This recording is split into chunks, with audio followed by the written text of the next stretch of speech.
Hi everyone, I'm going to use this video to talk about Newton's second law and how we can use it to solve problems. Here's Newton's second law just written in general as a complete vector statement. The total of all of the forces, the net force, is going to equal the mass times acceleration of an object. In two dimensions, that means I should be able to say that the x direction satisfies Newton's second law and the y direction satisfies Newton's second law. So we're going to look at a few problems in the next few videos where I'm going to completely analyze the x motion and the y motion of an object separately. Most of the problems we're going to have really just focus on the x motion, but we'll start thinking about things moving in the y direction as well. We know that we can do this because our acceleration for a single object can be different in the x direction and the y direction. So let's start by looking at a problem. We have a 3 kilogram block. I'm going to push it to the right with a force of 15 newtons, and I'm also going to pull it to the left with a force of 8 newtons. And my first question I'm going to ask is, what is the acceleration? So our very first step is we're going to draw a force diagram or a free body diagram. So here's my object.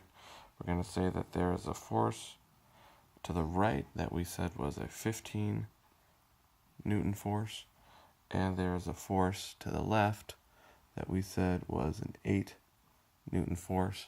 Now I know I'm also going to have an upward normal force, so we'll just say Fn, and this object has a gravitational force down, Fg.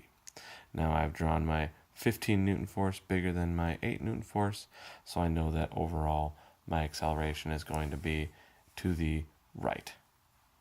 Now that force diagram is going to allow me to fill in Newton's second law. So in my x direction, I know that I said I had 15 newtons to the right minus 8 newtons. I say minus because it's to the left. And that's got to equal the mass of my object times my acceleration in the x direction. In the y direction, I'll write it, but we're not going to end up using it. The normal force minus the weight force equals the mass times the acceleration in the y direction. And if this thing is just sliding along a table or something like that, we know that our acceleration in the y direction is going to be 0. Again, for this problem, this doesn't get me much. Later we will use this information when we have things like friction moving in the x direction. So now I'm just going to take this equation here and I'm going to solve it for my acceleration in the x direction. So I have 15 minus 8 equals the mass times my acceleration in the x direction. So my acceleration in the x direction is going to be 7 newtons divided by my mass. I think I said the block was 3 kilograms. That's going to give me 2.33 meters per second squared as my acceleration.